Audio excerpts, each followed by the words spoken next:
triathlon is an expensive sport because it's 3 sports. I mean, yun na lang. We have oversized baggage because of the bike, so The bike, sometimes so they that's- double charge it. So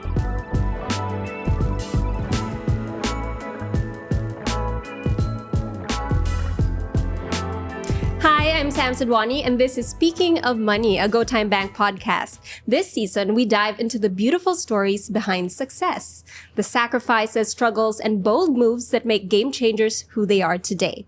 And fittingly so, today we're joined by young power triathlete Kira Ellis and her mom/coach, Doray Ellis, or Coach D. Yeah. Now, Coach D, let's talk about how it all started. You raised Kira in a household where sport was more than just a hobby.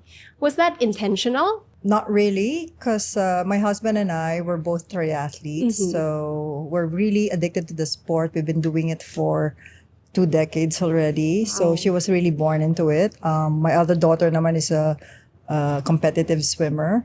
So Kira was actually born into triathlon. I mean, Right. I was doing triathlon when she was conceived and everything. So born and Right raised, when she was conceived, you jumped back into it. born and raised in the Philippines. At 2 months old, I was carrying her because I can't race yet. So my husband is racing, so she's there. And then growing up, you know, she would really see us train, race, go up to the podium. When I go up to the podium, she's always there. Like all my podium pictures, she's always with me, and she Aw, loves it. wow. She enjoys it. So parang she really grew up seeing triathlon as part of Right. our day-to-day Right. life. Kira, you raced your first aquathlon at 3. Is that how you pronounce it? Aquathlon? yeah. So it's a swim and run because my bike I wasn't biking then yet. I don't even remember. Yeah, you learned around 5 years old 5. with that. So yeah. Oh, okay. And then running, it's like really short. It's like a run across the field. But in the videos, it's so funny. It's like my mom, because she's so competitive, she's like, "Go get that boy! Go get that boy! Kira, go faster! Go faster!" While she's running, so I'm cute. running with the camera. It's like a Blair Witch project. I would love to see that footage. Oh my It's embarrassing. I posted actually on don't wear Facebook. headphones. It's like so loud.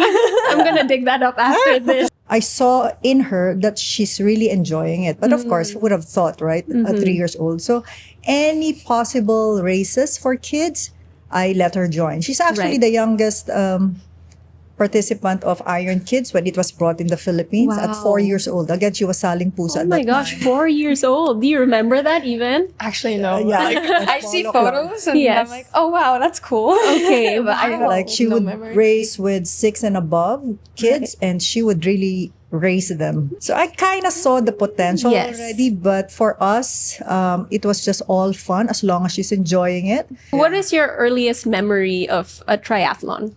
I would say when I did Iron Kids, I was probably like what 9 to 10. Around 9, probably. Yeah, from there. That's when you to kind of below, got competitive already. Yeah, because that's what I remember most. Iron Kids, like we would prepare, and then we would take it so seriously, which I find so funny looking back. Yeah, because 'Cause you I'm were like- such a kid. Yeah, I'm a kid, Yeah. and it's like it's a minor race, but for me, it's like, oh my gosh, it's like the Olympics. I have to prepare, and Right. like what my mom says, like we really train for races. We don't just show up.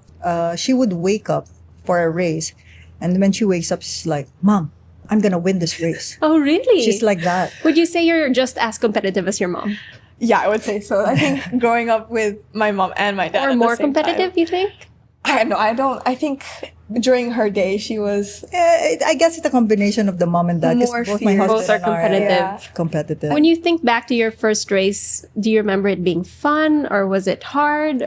No, I remember it being more fun than like anything because it's such a short course. You're not really like dying or like super tired by the end of it. You're just like full gas all the way, and yeah, it's so fun looking back and on the videos and just thinking like I used to think those were my biggest races. So, Right. I'm sure it's so nice to have those memories. And now that you're a triathlete, looking back, that Yeah. you really started from grassroots, from like 3. exactly. Yeah. So that's just crazy to think about. So at 9 and 10, I could see Kira was kind of getting serious already. And I Okay. couldn't find a real coach dedicated to triathlon for kids. Or, yeah, you get swim coach. Because it run was a coach. fairly new sport here. Yeah. So I'm like, okay, I couldn't find a coach. Why not me coach na lang? So And at that time, this girl, when I coached her, she's like, "Why will I listen to you? You're not a coach." So Okay, she's she like that. exaggerates. No, she's like that. So I got my certification from World Triathlon in Korea, and then when I came back, I didn't want to coach when she her. started like her love for coaching, it's so funny because I'm in like middle school, I would do like after school activities like track and field. So I would come back from like track and field and swimming, and I'm like, home, time to rest because I'm a kid, like, you know. And then she gets me up, nope, back to training, let's Wow. go coaching. And I'm Okay. like, what? But you loved it as well. Yeah, I loved it as well. But like back then, I remember being like, what happened to resting? I have my Get Coach Academy now, which focuses on kids, youth, and juniors.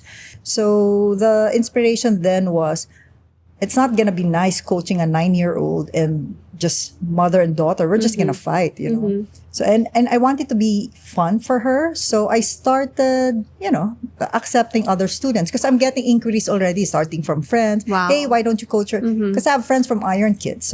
So a lot of the parents are like looking us for a coach as well. So it all started from there. So I had like started with you and Mark, two, and then 10, and now I have like 70 kids. Wow, 70 kids. Yeah, I'm like a preschool already. So for both of you, how do you think it impacted your relationship? Because you went from mother and daughter to now mother/coach and daughter. What was that like?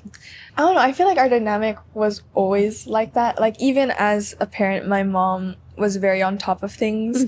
Like again, with like Iron Kids Racing, she wasn't technically my coach then, but like she would still act like it. I mean, a lot of parents are. They're very like supportive of the kids and stuff. But you were like No, I competitive, and we would plan out like the race strategy together. It's something like Yeah. a coach Right. and a But student. would do. definitely we got really, really close because with my eldest, I was a working mom. You know, I go to work, so I only see them really morning or after school or after work. But when I retired, I was like full on Kira. I drive her to school. I pick her up from school. I coach her in the Right. morning. I coach her at night. I tutor her. Wow. So and she enjoyed it. At one point, she was telling me, "Mom, why don't you just teach in my school so we're all together all the time?" 24/7. Yeah, and I can hang out in your office. I'm like, Aw. no. Would you say there are moments of clash? Oh yeah, definitely. lot. Like, A lot. I can imagine because Yeah, it's just there normal. has to be. I just like husband and wife, and this is a mother and daughter relationship. Yeah. Diba? You know, you just really have to give yourself time to think through and, you know, and reflect. And afterwards, yung may kasalanan, you'd say sorry. May ganun May na. kasalanan. And that's it. And then move on. You know, we don't really dwell on it. we both grew from each argument, I would say. Like Yeah, learn in terms from of it. our dynamic together and how we prepare. Like I think Yeah. we like you know more than me at the start, and then Now for you me- know more than me. I'm just kidding. I mean, like when I go on camps, I learn things from other coaches, so I share with her. Hopefully, she'll take it that way. Okay. I think our family has a good teamwork, you know, and how my husband and I plan and run Kira's career is like a company or a business, you know.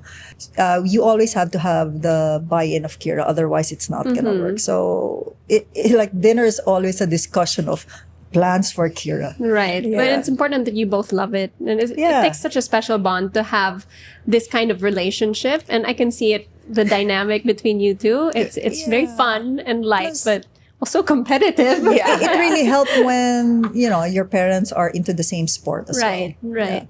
So walk me through a day in the life of a mother/coach and daughter duo. Now, kasi, di ba, she went to the university, so she was away for a year, so hard to really do a day in a life. But when she was in high school, it starts from, you know, I wake her up early morning, because What time is your I wake up normally call? wake her up at 5 a.m. Wow. So 5 a.m., wake her up. We train at 5:30. And then just end at 6:30 because the kids had to go to school. So while she's getting ready for school, I'm preparing her breakfast already. She doesn't even eat breakfast at home. She eats breakfast in the car because the time is so... It's crucial for the training. It's very crucial. right? At 5:30, 6:30, and then shower. We leave the house at 7. no, 7:15, go to school. She's eating in the car while I'm driving her. And then she goes to school. I do my stuff at home, like mga errands. And then I pick her up at 2:30 again. Yeah. But when I pick her up, I have all her food already. Eat in the car, just rest for a bit, then train again at 4 o'clock. And then after that, dinner, homework, bedtime. But then like senior year, it got a lot easier because I had like study hall in like first block. So luckily I could go to class a bit later. Very Yeah. structured. But now very structured. it's a bit different because since I get my program from my online coach from Portugal, I usually just typically train on my own and do that on my own. Because also my batchmates are like my teammates that I grew up with. Like also they graduated and They're out of the country as yeah, well. they're out of the country as well. Like we always meet up again, but you know, it's a different group now. So, Kira, are you hard on yourself, or are there ever days you're just like, I don't want to train today? I would say I'm quite hard on myself. So we have an app called Training Peaks, and that's where I get my programs, and it has everything. And I don't like skipping sessions, or I don't like cutting sessions short, or like if it says a 5K swim, I do 5K swim. Sometimes if I really feeling good, I'll probably go extra, but I'm also trying to control that because you don't want to go too hard on one day and then you'll be tired. Not everything needs to be hard. Like, And that caused the injury. yeah, that caused the injury. Like, you need to listen to your body as well. And, you know, running easier isn't necessarily a bad thing. It's actually a good thing. And that's something I learned like just recently. So What's one training routine or ritual that you never skip? I would say rolling out and stretching before bed. Okay. So that's something like, again, that's recovery and it's preparing your body for the next day. Apparently it's really good to do that right before you sleep as well. Okay. So it's like at the end of the day. Interesting. Yeah. I've never heard that. Yeah. So one of the PTs were telling me when I was getting a session, like you should always roll out every day, especially before bed. It's like the best time. And did you notice the difference? Yeah. Like even when I came back for my sessions, they were like, oh, your muscles feel a lot better now. Like they're not as tight. And I'm like, wow, it's working. Oh my gosh, you must feel tight a lot though. Oh, yeah. With 3 sports, like, yeah, you'll definitely feel it. Do you have a favorite among the 3? I would say running. Running, Really? 100%. So when I couldn't run, I was so heartbroken. I was like, what am I going to do now? Although I have like a swim and bike. But. She's a track and field and a cross country in her school champion. Yeah. Wow. So running is really her forte. Yeah, do you guys ever train all together? We used to when she was younger because we can still stay with her. Now we can't. No, you can't keep up No, anymore. I'm actually planning to buy an e-bike so I can bike with her. Yeah, my that'd dad be so bikes with me though fun. sometimes. He does? Yeah. Oh, Because right now I'm on my Vespa to just keep up with her. wow. That's how fast you go. He needs a Vespa. Or maybe I'm that slow already. So I'm sure there are tough days. There are days where you just don't feel it. Yeah, for sure. How do you keep going? What's your mental trick? Usually I just tell myself like, don't think, just do. Because usually, like sometimes when I start a session, I feel terrible at the start. Like, oh, I'm really tired, stuff like this. But then as the session progresses, I'm actually swimming or running or biking quite good. So I'm like, I think just give it time. Just push past it. Yeah. So, but like, I always just give it a try. And then if I'm really feeling like, okay, it's not my day, like I could tell. And if it's not a session that is, I wouldn't say important, it's there to maintain because consistency is key. Right. But if it's not like a super race specific, it was just like a 50-minute run, I'm like, okay, just try to get halfway at least or something. How about on race days? What goes through your head? What is your mental trick to stay in the zone? Before I would be like quite intense about it. I think we both were. Like she would stress out more than me, honestly. And it would stress me out seeing her stress. So then I'm like, oh my gosh. Now I'm trying to be more relaxed about it instead of like burning energy, stressing before, because that's also mental burnout. Right. Race morning, I'm just like, try not to think about it so much at the start because we're up hours before the race. And, you know, just do my routine, just listen to music. Music is like #1 thing that helps me like What calm is your down. song, your go-to song? Or I listen to a lot of Coldplay. I love Coldplay. Okay. People will be like, that's not hype enough. Like, why don't you listen to rap? I'm like, I listen to that in It training. keeps you calm. Yeah, I think that helps. Whatever works. Yeah. Whatever works. Yeah. And Coach D, when you're both in training mode, how do you know when to push as a coach or when to be more of a mom? Oh, when I'm coaching, my hat is really coach's hat.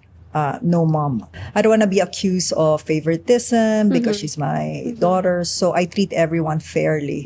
So when I really coach, there's no mom side. Although deep inside, because they're all kids, there's this mom. Of course. Diba? So, I can and imagine. the thing is, because of that, because I'm a mom, I actually know when the kids are lying or just this making is funny. excuses. I think that's one Wow. gift that I have. I really know. So when they're like, Coach, sakit like this, I'm like, nope. What do you think is the hardest part about coaching your own daughter? I was coaching you. So, of course, she still looks at me as a mom, So when she's really having a hard time or struggling already, so she'll always give me that look like, Mom, I'm in pain. But like I said, I'm fair to everyone. And I really wear a hat of the coach when I Right. coach. So I ignore her. And that's painful, Because Yeah, you're at that the must be sideline. You're really like, hard. you really want to I was make her stop. abandoned, I'm like, kidding, no, you gotta finish it. So, Wow. but after that, after coaching, I'll be a mom na. And for Kira, what's one lesson from your mom that you'll carry with you, not just in the sport, but in life? If you work hard enough, like anything can happen. Like that's one thing my mom told me. Like there's no such thing as never or impossible. Like if you really, really want something and you give it everything, then I think that's just what it takes. You gotta work for it. Exactly. And And you've comes proven free. it. yeah, nothing comes free. That's Nothing the way comes you free. phrase it. Yeah. Yeah. People don't understand also that triathlons, they're not just physically demanding, but they're also financially demanding. What are some of the hidden costs people don't realize when they think of triathlons? Triathlon is an expensive Expensive. sport because it's 3 sports. I mean, yun na lang. But I mean, let's start with the bike. The bike itself is expensive. Lalo na if you want the not naman top of the line, but yung talagang racing feature. It's really expensive. And then traveling is also a cost. Right. And just so many equipments. Yeah. From swimming, you need goggles, Fins, uh, paddles. yeah, stuff like. And then running shoes are expensive. They are. Those racing shoes, the carbon shoes now, Crazy expensive. it's so I expensive. know. I And bought they- one recently, not for me, but I bought one recently. But- They were really And expensive. it doesn't, diba? Yeah. After a certain mileage, you have to replace it. And racing shoes is different from training shoes. Right. And training shoes, you have different kinds of training shoes. Pa. I mean, Yeah. when you get to that level, you have to be very specific. And then on the bike, the helmet, the sunnies, and the outfits, And then the also uniform like is all so the small expensive. things like tires and wheels. Yes, It's and like- once you start racing abroad, then that's even more So expensive. traveling. And then we have oversized baggage because of the bike. So The bike, sometimes so they that's- double charge it. So it's like That's extra baggage, and to travel with a huge bike is a mission. So how do you balance supporting Kira's dreams, but also keeping in mind that it has to be sustainable financially? When she left GCA now, not naman she left. Well, when she changed coach already for the next level, high performance, and when she left the country. So my hat now with Kira is a manager. So from Mamager. coach, manager na ngayon. So that's what I've been doing. So I'm getting I plan everything for her. I try to get Races, sponsors. Usually, majority of the sponsors, they like sponsoring when you're already there.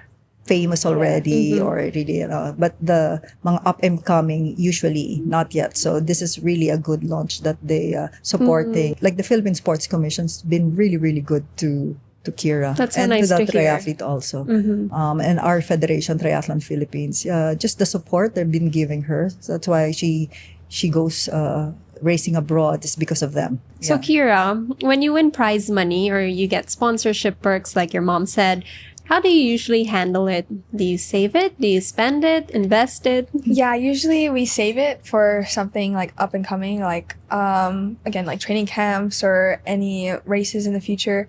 The only like prize money I think I've ever gotten was last year, I think in Kampar, Malaysia. Yeah. But besides that, like junior races, they don't give much. I save it for her training. Right. So I keep it, but I give her little something for herself. Secretly, she takes like 50%. Okay, I wish. There's nothing to take. So beyond money, what are the emotional or lifestyle sacrifices that this journey demands from you? I'm sure Lifestyle-wise, you've had to sacrifice a lot. Honestly, like, because I grew up with triathlon since birth, like, and I've been training like every day. It never really felt as a chore to me, which is good because I feel like once training and the sport starts feeling like a chore, you kind of lose like the love for it.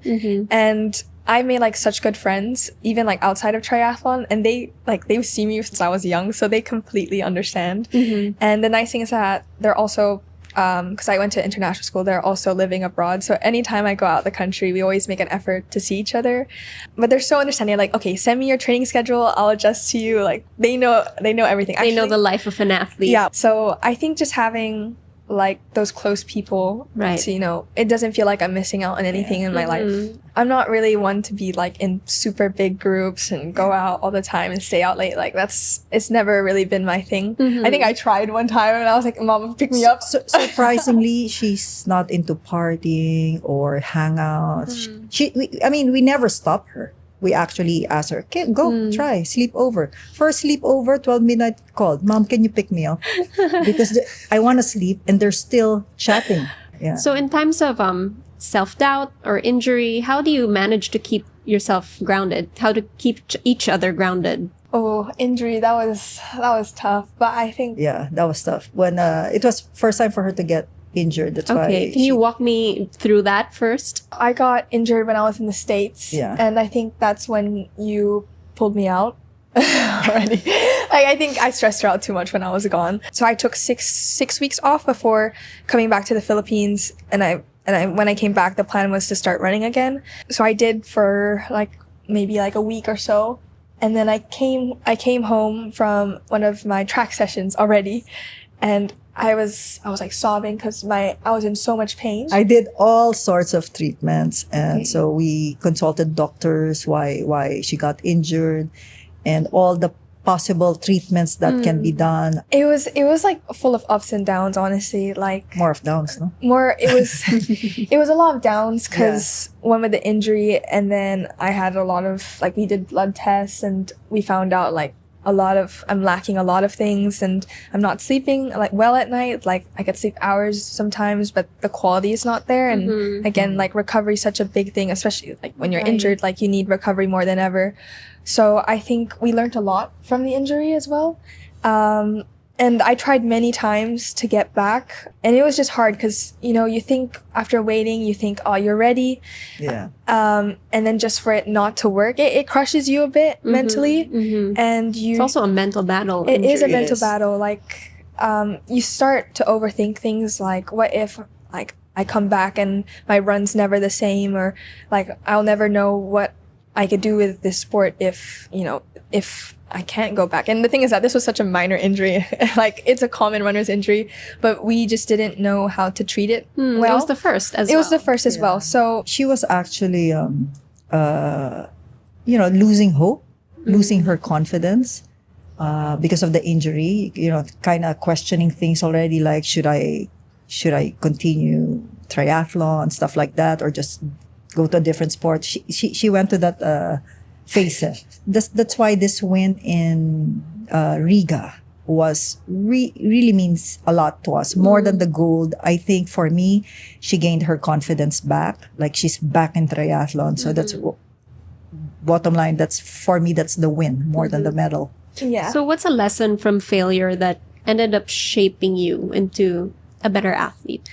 I would say Junior Worlds, like, for you, it was a big changer. For me also, like, again, it's like one of the biggest races as a junior. It's like Junior Worlds, of course. And that was my first. So I really expected a lot out of myself.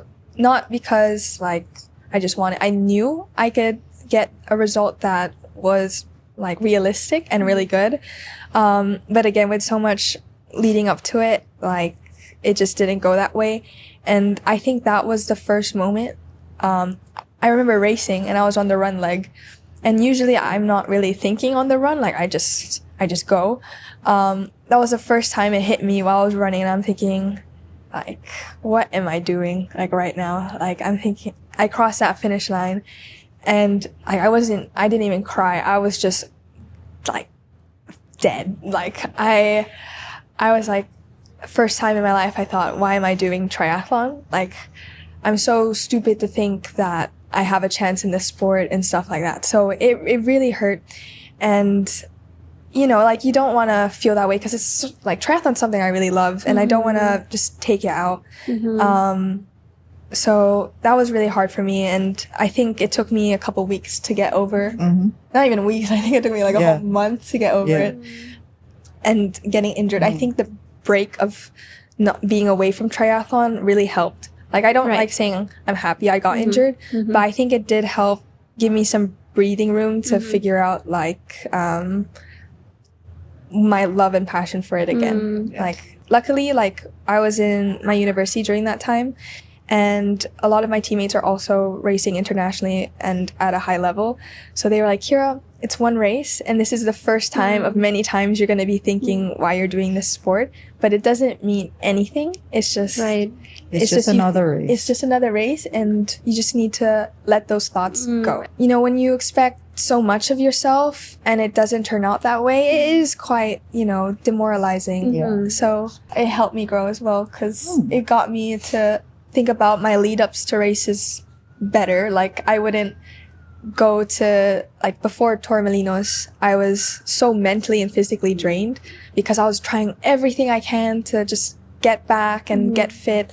And like, I remember doing like 2 weeks hard because I didn't balance my schedule properly in terms of training, because I'm doing 2 separate programs.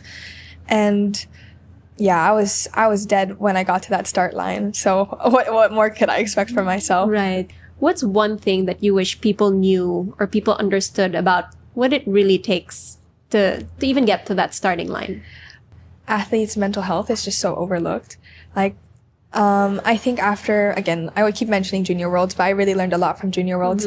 Like, how tough, like, sport can be on you mentally. Like, it's not easy. Right. That not every race is gonna be won.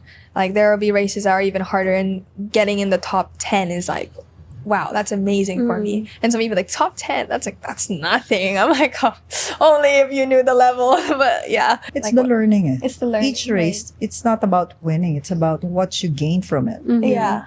It's all personal growth. Like, as long as you see improvement in yourself, then that's a win in itself. That's a medal in itself. Yung medal, you know, yeah, it's just one thing. And it's just really the front. The journey going to that is more downs than ups. Really more downs. And you really just have to go through it. What do you see yourself chasing now that you have the medals?